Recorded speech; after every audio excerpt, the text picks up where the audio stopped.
India, মানে যখন ভারত ভাগ হয়নি তখন যদি কোনো ব্যক্তির পিতামাতা বা দাদু সেই ভারতে বসবাস করতো বা জন্মগ্রহণ করেছে, তাহলে এখন তার ছেলে আছে বাইরে, খুব ভালো করে বুঝছো, আছে তো আমাদের দেশের জনগণ অনেক তো কি না বাইরে থাকে, আমেরিকা বলো, ইংল্যান্ড বলো, জাপান বলো, কোরিয়া বলো, যেখানে অনেক জায়গায় দেশে থাকে, তো ওখানে আসে। আমরা বলি না ভারতীয় বংশোদ্ভূত একটা হচ্ছে কথা আছে, যে আমেরিকায় বিশাল জায়গা নিয়েছে, বিশাল একটা বড় সম্মানের জায়গা তোমার নিয়েছে, কিন্তু সে ভারতীয় বংশোদ্ভূত, মানে তার বাবা বা বাবার বাবা তার বাবার বাবা এরকম যে ভারতেই ছিল। ক্লিয়ার? সেরকম কোনো পার্সন হয় যে সে বিদেশে থাকে কিন্তু তার কোনো পিতামাতা বা গ্র্যান্ড প্যারেন্টস যদি আনডিভাইডেড ইন্ডিয়াতে, মানে যখন ভারত ভাগ হয়নি অর্থাৎ 1947-এর আগে জন্মগ্রহণ করে থাকে, তাহলে সেও নাগরিকতা পাবে। ক্লিয়ার? বোঝা গেল? 8 নম্বর ধারায় এটাই বলা হলো যে সেও নাগরিকতা পাবে। এরপর হচ্ছে 9 নম্বর ধারা, 9, 10, 11, খুব ভালো করে যারা বুঝবে, তার মধ্যে 10 নম্বরটা সব থেকে ভেরি ইম্পর্টেন্ট।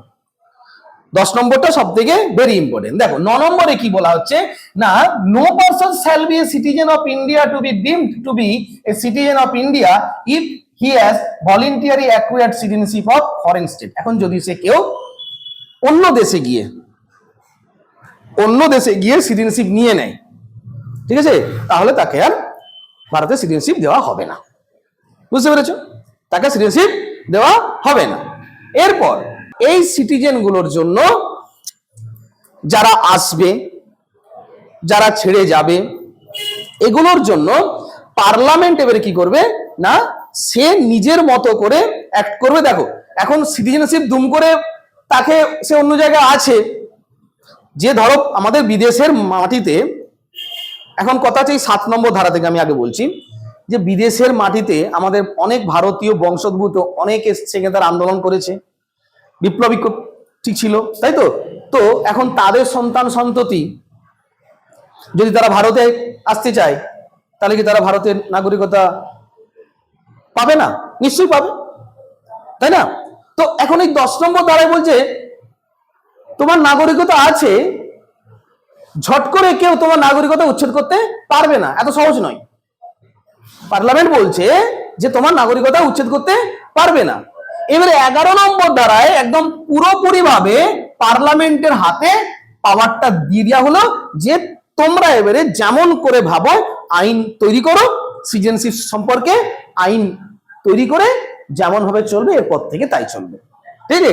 এবারে এই সিটিজেনশিপ সম্পর্কে আইনটা বানাবে কে না, হোম মিনিস্ট্রি, বলে গেল গৃহ মন্ত্রণালয়। এখন হোম মিনিস্টার কে? অমিত শাহ। ঠিক আছে? তো এখন এই সিটিজেনশিপ সম্পর্কে যে কার হাতে আছে? অমিত শাহর হাতে আছে। তো এই অমিত শাহর হাতে আছে বলি আজকে কি তোমার এনপিআর, এনআরসি, সিএ হয়েছে। বুঝতে পেরেছো? তো মানে 1955 সালে কি করা হলো না, এই আর্টিকেল 11-তে পুরোপুরি পাওয়ারটা পার্লামেন্টের হাতে দিয়ে দেওয়া হলো। ক্লিয়ার?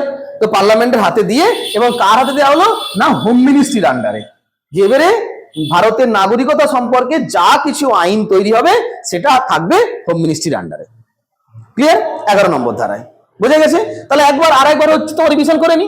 রিভিশন তাহলে আর্টিকেল 5-এ কি বলছে? বর্ন ইন ইন্ডিয়া, যে ভারতে জন্মগ্রহণ করবে। ক্লিয়ার? আর্টিকেল 6 কি বলছে? পাকিস্তান থেকে যে ভারতে এসছে, তোমার এসেছে, সেও নাগরিকতা পাবে। আর্টিকেল 7-এ কি বলছে?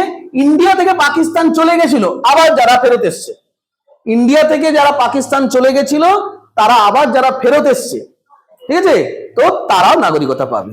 ক্লিয়ার? এবার 8 নম্বর ধারা কি বলছে? আউটসাইড ইন্ডিয়া, যারা বিদেশে বসবাস করে, তাদের বাবা মা দাদু যদি তারা ভারতীয় বংশোদ্ভূত হয়, সেও নাগরিকতা পাবে। ক্লিয়ার? এবার হচ্ছে article 9, settle in foreign state, যদি কেউ ফরেন স্টেটে সেটেল হয়ে যায়, ঠিক আছে, সে যদি আবার ফিরে আসে, সে নাগরিকতা পাবে। তারপরে আর্টিকেল 10-এ বলছে সিটিজেন অফ ইন্ডিয়া কি না শ্যাল কন্টিনিউ। আর্টিকেল 10-এ যে বললাম যে ইন্ডিয়ার যে তোমার যারা সিটিজেনশিপ পেয়েছে তাদের সিটিজেনশিপ ঝট করে কেউ উচ্ছেদ করতে পারবে না, কন্টিনিউ থাকবে। ওয়েস্ট বেঙ্গলে কি চলছে এখন? ওয়েস্ট বেঙ্গলে কি চলছে? ভোটার লিস্ট নিয়ে হচ্ছে খুঁজছে।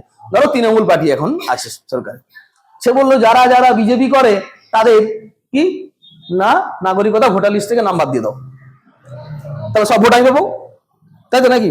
মানে আমি এটা বলছি না যে আমি তৃণমূলের লোক বা ওই হচ্ছে বিজেপির লোক, আবার বা ধরো যদি কংগ্রেস হচ্ছে আমাদের রাজ্যে ঠিক শাসন করে, তো সেও বলবে তৃণমূলের যারা আছে ওদেরকে সমস্ত ভোটার লিস্ট থেকে বাদ দিয়ে দাও।